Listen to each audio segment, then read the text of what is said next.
Back in 2008, for some ungodly reason, Capcom had the decision to bring Dead Rising to the Nintendo Wii. In order for the developers to make a miracle like that happen, it took brute force and a sledgehammer. Due to the major lack of processing power meant that a large amount of things in the game had to be downsized or even removed.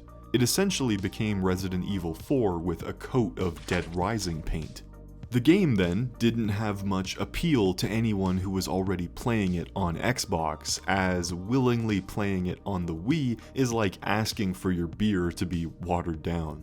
Of course, today, Dead Rising Chop Till You Drop is now a novelty. People speak fondly of this game throughout the community. It has a level of charm, and ironically, you might even find it fun. However, in 2010, the geniuses over at Capcom decided that this watered-down Dead Rising wasn't watered down enough. So, in a crime against mankind, Dead Rising was ported to the iPhone. Now, I am severely butchering the use of the word ported, as Dead Rising Mobile couldn't be farther from it. The Nintendo Wii version closely emulated the world of Dead Rising, just in a smaller scale. Everywhere you look, it still looks like Dead Rising, the graphics have just taken a nosedive. But the mobile version isn't even Dead Rising. Apart from its usage of official assets like animations, sounds, music, and models, it shares absolutely nothing with the original game. It's completely incomparable. Which is why today I'm not going to be comparing Dead Rising Mobile to the original game, as that would be insane. Instead, I'll simply be taking a closer look into this game to see what it has to offer. Dead Rising Mobile is no longer available on the Apple App Store, and as far as I know, it's also incapable of running on newer 64-bit iPhones anyway. So I'm lucky enough to be able to play this, even if I'm reluctant to do so. But since the chance is here, I feel we've waited long enough. So please, join me in the insanity. Let's see what Dead Rising Mobile is all about.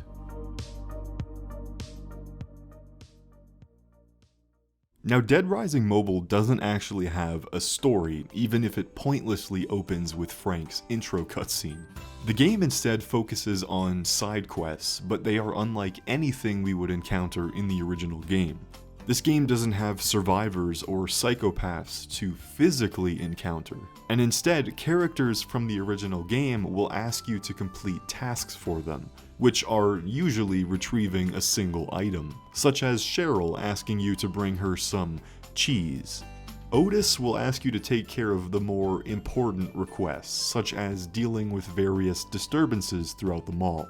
Primarily defeating giant 10-foot tall zombies called Mad Zombies, which for some inexplicable reason are of a great importance. The first thing we encounter in the game is a note conveniently left on the floor, which seems to have been written by a 7-year-old. It talks about how the Mad Zombies are for some reason important, and that, of course, we are the only ones that can deal with it. From that point on, there is no other cinematics or world building to be found. The game becomes as rudimentary as Cookie Clicker. As far as main objectives go, you receive a hint about a mad zombie sighting, and you go kill it. That's it. You can keep track of your mad zombie sightings in the pause menu, but it's about as interactive as opening your fridge door. Sometimes you'll encounter fleeing zombies, which is the most idiotic thing I've ever witnessed in a video game, and occasionally you'll receive filler missions, such as killing X amount of zombies and stuff like that. Objectives or missions in the game are given to you in your daily news, which can be found in the box. This is where you will actually save your game and get updates about anything. Dead Rising Mobile unfortunately does not have a security room, so all of the hub world activities are done in the box. It's also where you will find the online features, which back in the day consisted of reviving dead players. The game used Facebook and Twitter integration to accomplish this, and of course, this feature hasn't been online in about 10 years. It really shows how dated the game is, as the logo for Twitter reeks of 2010. Dead Rising Mobile offers you the ability to play as one of 4 characters: Frank, Brad, Carlito, and Jesse. Each character has their own unique abilities, but from my experience, Carlito is the best one. Leveling your character works as you would expect, allowing you to achieve buffs to your attack damage and inventory slots and stuff like that. Surprisingly, this is one of the very few things that feels exactly like Dead Rising. Frank has been given a pair of jeans in this version of the game, which is a bizarre sight to say the least. In fact, everything about Frank is kind of wrong. His jacket is way too dark and his face is just atrocious. It doesn't help that all character models in the game are made of a maximum of 10 polygons. This game is officially licensed by Capcom and uses entirely official Dead Rising assets, yet for some reason they felt the need to make Frank almost unrecognizable. Now, similarly to the Wii version of the game, Dead Rising Mobile has ditched the health cubes in favor of a bar, which is needlessly vague. One new feature that this game adopted, which is by far the worst part of the game, is the inclusion of a hunger meter. Eating food throughout the mall will refill your health bar, but it's also essential in order to replenish your hunger meter. This hunger feature sounds good on paper, but it adds a level of stress to the game that really wasn't necessary. Weapons in the game are thrown all over the mall in the most ridiculous places, but food items are annoyingly scarce, which means you're always trying to stay near areas that you know contain food, otherwise you're taking a risk. This issue is brought to extremes due to the draw distance in the game. The draw distance is about 15 feet in front of the player, meaning you're basically exploring the world an inch at a time. If it wasn't for the map, I would have no fucking idea where I was at any given time, as I literally can't see where I'm going or where I am. This is especially painful during a fleeing zombie mission. The point of this objective is to find and eliminate convict zombies that run away from you when you get near them. The issue is that due to the draw distance, you basically have to walk around the mission area aimlessly like a complete idiot until you accidentally stumble upon one. It took me a while to realize that the guide arrow literally points you to the zombies, but it will only do so if you set a waypoint marker on the fleeing zombie mission. Otherwise, you have no choice but to wander around the mall like a fool. The game is also always nighttime, which is infuriating and adds to the trouble of seeing where the hell you're going. Trying to navigate areas like the park, or God forbid the parking lot, is an Olympic level accomplishment.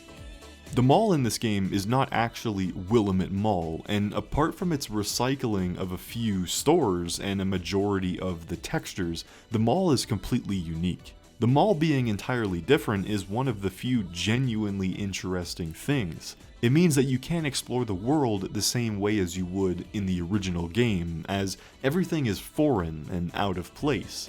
A few areas around the mall may seem familiar to Willamette Mall, but it's just an illusion. The mall is comprised of a few different plazas or areas. The version of the game I have is 2.20.1, which includes Entrance Plaza, Park Plaza, Elevator Hall, North Street, Lake Park, the DIY shop, the underground tunnels, and the various different parking garages and outdoor areas. The DIY shop is weirdly closed for a majority of the game, and I always assumed it was just not available in this version of the game. But as it turns out, Otis will actually tell you that there's a key to the DIY shop laying around on the floor somewhere. I was actually really excited to see the DIY shop, as it would be my first time ever seeing it. But unfortunately, it's basically just a smaller version of Chrislip's Home Saloon.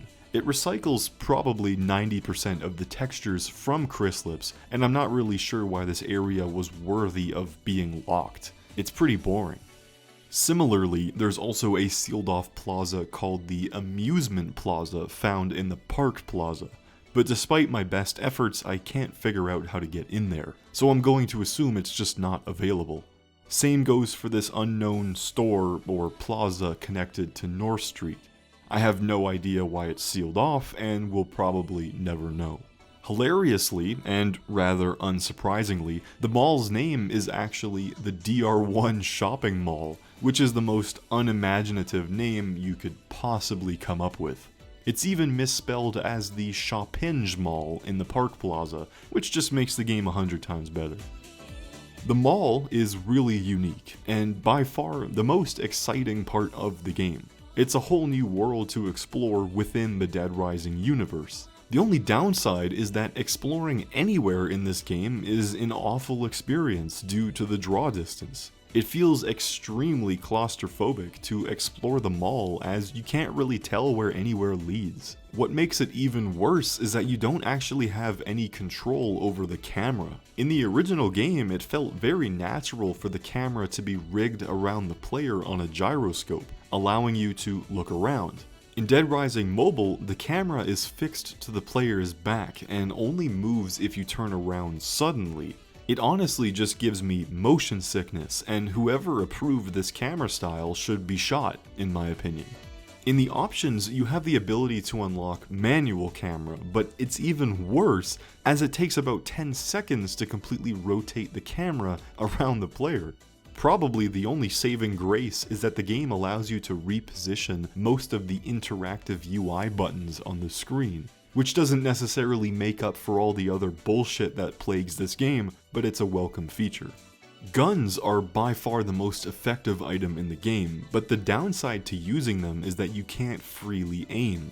Attacking with a gun will make you auto-aim to the nearest zombie, which makes it incredibly unfun. There's no skill involved. If you're purely looking for getting zombie kills in the game for easy experience points, you can enter the underground maintenance tunnels, which in this game forces you to become the car.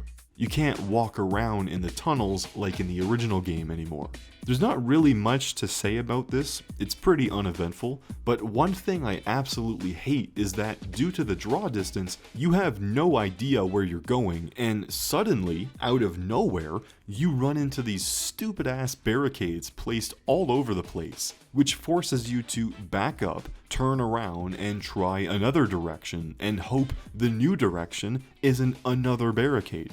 The controls for the car are also simply diabolical, as the gas and brake doesn't always engage, so you have to press it multiple times before it reacts. Granny shifting, not double clutching like you should. Probably the most hilarious thing is how the mad zombies are handled in this game, as despite them being a crucial story element, they are the most ineffective, boring enemies in the game. Oftentimes, if you're using a certain type of weapon, the mad zombies can't even attack you, and you're left standing there plucking away at their health without any care in the world. Killing a mad zombie is also terribly uneventful, as if it wasn't for the tracker page, you would have no idea that you just accomplished a main goal in the game. Mad zombies also lose sight of you as soon as you walk away from them, which means you have all the time in the world to heal up, find a useful weapon, and just kill them effortlessly. So you're probably wondering, how does this game end? What sort of awesome boss battle takes place? Well, Otis calls you about the last two remaining mad zombies, you kill them unceremoniously, and that's it. That's how it ends. The game then gives you the ending B cutscene for some reason, despite playing as Carlito the whole game, and then it kicks you back to the title screen. That's it. So there you have it. That is what Dead Rising Mobile has to offer.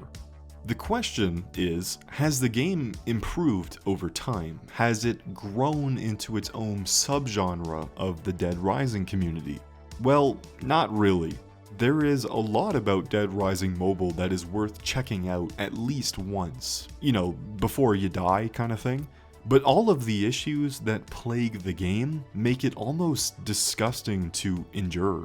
It's impossible to really care about the game, even ironically. It's more a joke or a gag version of Dead Rising than something like the Wii version, which is actually something worth playing. To make this video, this is actually the most I've ever played of Dead Rising Mobile. Now that I've played it in its entirety, I don't feel any different about it. Some aspects are better than I remember back in the day, but overall, it's putrid. I'd imagine everything you've seen today in this video has probably already turned you off from wanting to play it. It seems like a fun idea on paper, but the actual execution of the game is terrible. Thanks for watching, and I'll see you around.